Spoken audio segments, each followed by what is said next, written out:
Нищо не ме ядосва и натъжава повече от това да видя как нечия мечта бива смазана. От човек, който въобще да се замисли. Сърцето ми се къса, но го виждам често и си представяте как се чувствам, когато някой каже: няма да плащам детето ми да учи в музикално училище, опазил Господ да стане бас-китарист. Един ден го чух от някакъв мъж на улицата. Не го казвам да се хваля, но имам наистина страхотна къща. Да, просто е великолепна. И когато се огледам, си казвам: купих това с музиката си. Насърчавайте детето си, не му казвайте неща като: полудяли, животът е твърде кратък. Трябва да се стремиш към мечтата си. Поне да се опиташ.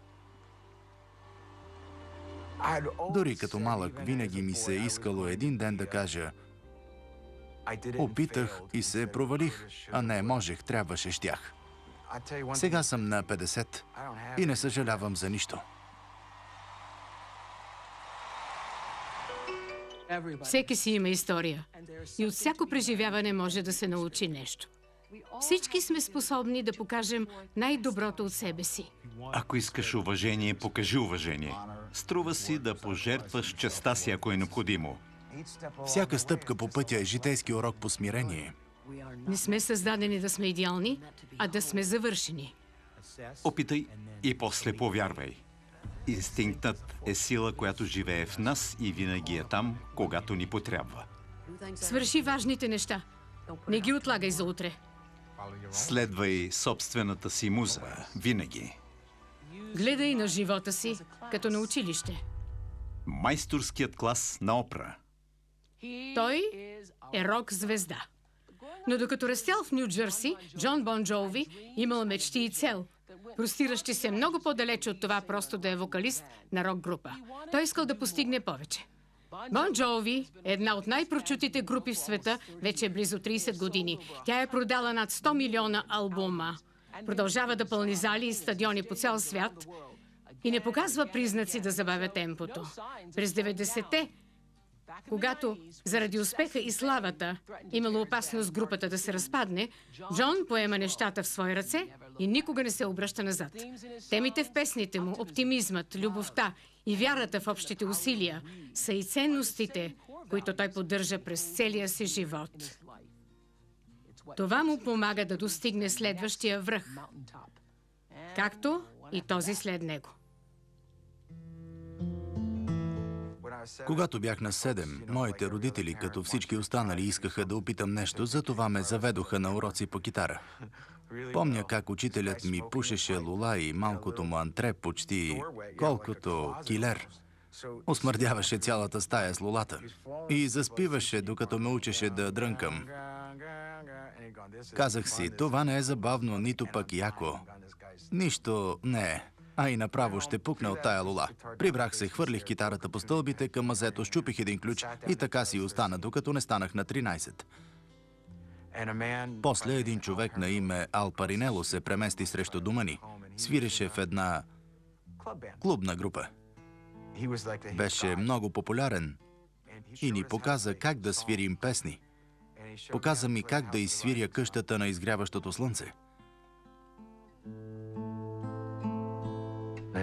Възложи ми да я науча за следващия път, но аз не я научих. Каза ми: не ми губи времето, момче, разкарай се от тук, върви си. Беше страхотно. Това беше най-хубавото нещо, което ми каза, защото ако си беше затворил очите, нямаше да се отнеса сериозно, но той каза: не ми губи времето, разкарай се от мазето ми. Горе ме чака семейство, чупката. Научих песента, после научих и следващата и последващата. Когато научиш една песен, започваш да мислиш за песни, а когато мислиш за песни, искаш да пишеш песни. Когато пишеш песни, искаш да ги представиш. Заслугата беше негова. Благодарение на неговото насърчение продължих с музиката. Има един медальон, който даваме на хората на турнетата ни от 86-та насам. Това е ромбичен медальон с формата на логото на Супермен и пътния знак от албума Sleeper и One Wet. с 2 следи от гуми. По днешните стандарти за лъскави дрънкулки този медальон е пълен майтап, но го дадох на най-близките си хора на Madison Square Garden през 86-та на турнето на Slippery When Wet. Трябва да отидеш на 2 световни турнета, да участваш в тях от край до край. Ако не успееш, не получаваш медальон. Трябва да изкараш 2 световни турнета, да си с мен доста години, за да получиш такъв. Съществуват около 150 медальона и притежателите им много се гордеят с тях. Ал Паринело занесе моя в гроба си. Той го взе със себе си. Това е много специален подарък. А той беше много специален човек в живота ми. Бъди смел в мечтите си. През 79-та и 80-та, когато лепяхме плакати по стените си, аз бях закачил един на Лед Сепелин пред самолет Боинг 747. Това надминаваше и най-смелите ми мечти. Плакатът изразяваше идеята за величие, момичета, китари, пари, бързи коли и бунтарство, липса на принуда да работиш като другите. Бях 16-17 годишен и още нямах големи отговорности. Но бях много мотивиран и твърдо решен, нищо няма да ми попречи да стана по-добър певец, по-добър композитор и по-добър китарист. Родителите ми ме подкрепяха в оптимизма ми. Те вярваха, че можеш да станеш какъвто поискаш, ако работиш упорито, че никога не трябва да се отказваш, че всичко зависи изцяло от теб. Трябва само да се трудиш, за да го получиш. Те рано разбраха, че ако ще свиря по баровете до 3 сутринта, поне ще знаят къде съм. И аз висях в баровете буквално до 2-3 сутринта. Ходех на училище с слънчеви очила и сега, като се връщам назад, било е много глупаво, но нали знаете? Бях заложил всичко на едно число на рулетката. Нямах резервен вариант, но това беше част от онзи красив, романтичен период. Бях истински късметлия, че пробих, но в родния ми град или работиш във фабриката, или отиваш в армията, или написваш песен. Отнасяй се с уважение към всеки. Израснах в сянката на Ню Йорк, най-великият град в света, с всичките му медии. Но въпреки това бяхме отделени от него с тунел и мост. Учих се да свиря на китара, да пея, да изпълнявам пред публика. Свирех в барове в Ню Джерси. Имах втори братовчет, който не познавах. Оказа се, че притежава звукозаписно студио. А това е място, където се прави музика. Баща ми го помоли да дойде, да ме види как свиря, защото бях адски надъхан. И той искаше поне да ми кажат, че си губя времето. Братовчедът дойде и ми каза: групата ти не струва, но ти ставаш. Ако имаш нужда от съвет, просто ми се обади. Когато завърших гимназия, напуснах групата, в която бях по това време. Бях просто певец в нечия група и се отказах от собствената си група за кавари, защото още в училище знаех: или изпълняваш собствена музика, или забравяш. Отидох при далечния ми роднина и го попитах дали мога да отида в студиото да гледам и да прислужвам. Каквото и да е, щях да го върша с радост. Той прояви великодушие и ме пусна да помагам. Помагах в това и онова. Получавах $50 седмично и възможността да ходя там посред нощ и да правя демозаписи през уикендите. Водеха отчет и когато приключех, плащах за записите. Ако не друго, там научих страшно много неща. Разбрах, че колкото по-голяма звезда е човек, толкова е по-мил. Всички по-известни музиканти записваха в това студио.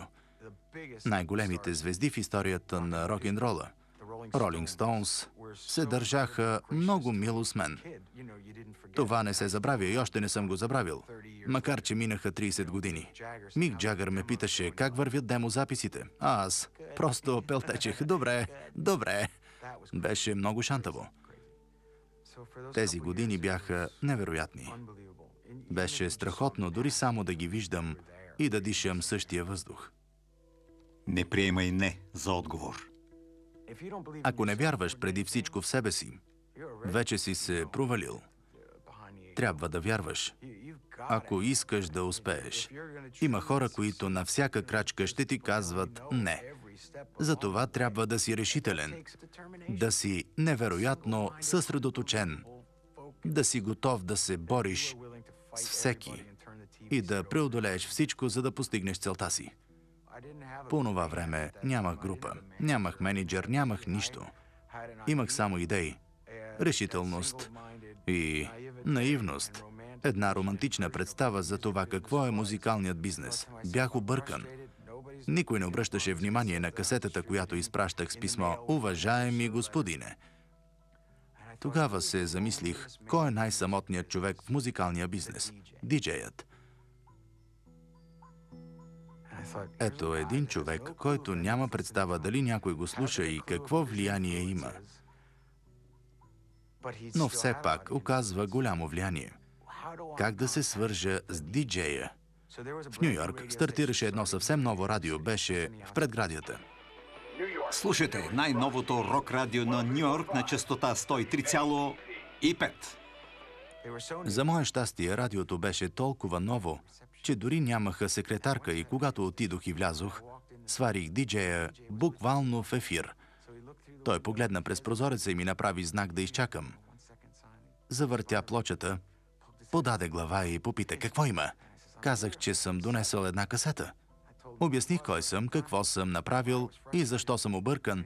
И той отвърна, чакай малко, ще говорим когато приключа. После каза, ще те пуснем в нашата програма. Аз си помислих, това не ми е достатъчно. Не искам да съм част от вашата програма. Не исках само един сингъл и неохотно се съгласих, но после стана така, че тази песен я пуснаха не само в Ню Йорк. Радиото беше собственост на верига от радиа и пуснаха песента в Чикаго, Детройт, Тампа. И така се започна.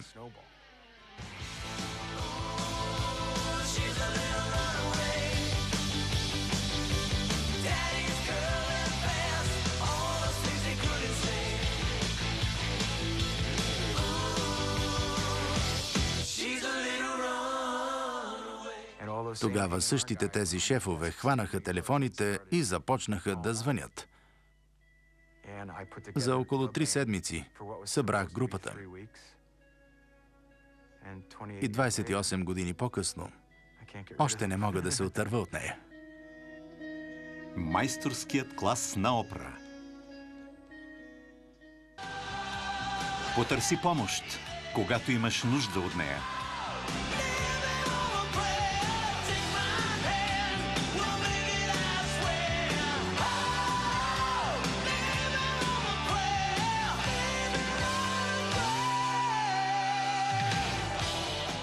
Подписахме договор с студио през 83-та. Между 83-та и 90-та издадохме 4 студийни албума. Непрекъснато бяхме по турнета. 2 от албумите имаха огромен успех. Единият беше Slippery When Wet. Смея да кажа, че това е един от 100-те най-продавани албуми на всички времена. След него записахме Ню Джърси, който също имаше огромни продажби. И така, от момче в рок-група, свиреща по баровете, станах музикант с договор. Някои неща се промениха. Изведнъж станах изпълнителен директор на корпорация, имах милиони долари, хората ми се подмазваха, родители идваха за съвет и аз правех странни физиономии и се питах, какво ми разбира главата от всичко това.